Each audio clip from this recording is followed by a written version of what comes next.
வணக்கம் மக்களே. பனை மரத்தை குறித்து நம்ம போட்ட ஷார்ட்ஸ் 1 மில்லியன் பார்வையாளர்களை கடந்து போயிட்டு இருக்குது. மிக்க நன்றி எல்லாருக்கும்.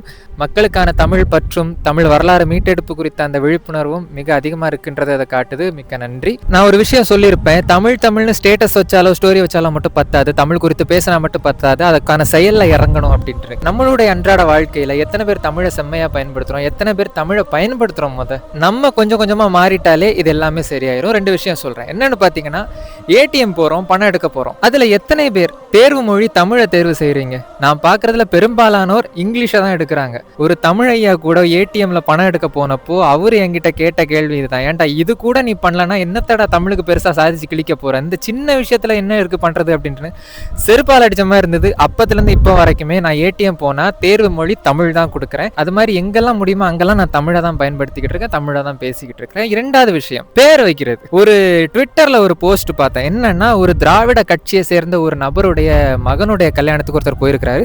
அங்க அவருடைய மக்களோட பெயர்களை பார்த்தீங்கன்னா தூய தமிழ் பெயரா இருக்குது. ஆனா தமிழை முக்காவாசி தமிழ் பெயரை பயன்படுத்த மாட்டான். கிறிஸ்தவர்கள் எடுத்துக்கிட்டீங்கன்னா அவங்க வைக்கிற பெயர் பைபிள் சார்ந்த அந்த எபிரேய மொழியில இருந்து வந்த பெயரா இருக்கட்டும், ஆங்கிலம் கலந்து அந்த பெயரை வைப்பாங்க. இஸ்லாமியர்கள் அவங்க மதம் சார்ந்த அந்த அரேபிய பெயர்கள் அந்த மாதிரி வைப்பாங்க.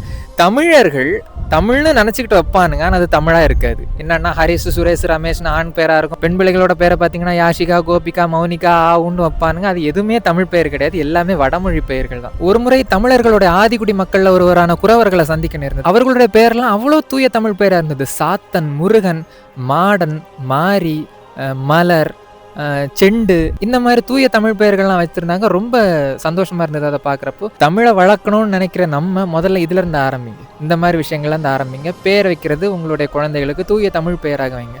என்னுடைய நெருங்கிய நண்பன் அவனுடைய பெண் குழந்தைக்கு பெயர் வைக்கிறதுக்காக என்கிட்ட கலந்தாலோசிச்சான் ஒருக்கா. அவங்க அம்மா பேர் அமுதா, அது நினைவா நல்ல ஒரு தமிழ் பெயராக வைக்கணும்னு சொல்லிட்டு அவன் குழந்தைக்கு வச்ச பேரு அமிழ்தினி. நல்ல தூய தமிழ் பேர். தமிழை காக்க நினைக்கும் தமிழ் பற்றுள்ள தமிழர்கள் முதல்ல அடிப்படை விஷயத்துல இருந்து ஆரம்பிங்க, எல்லாமே மாறும். வெல்க தமிழ்.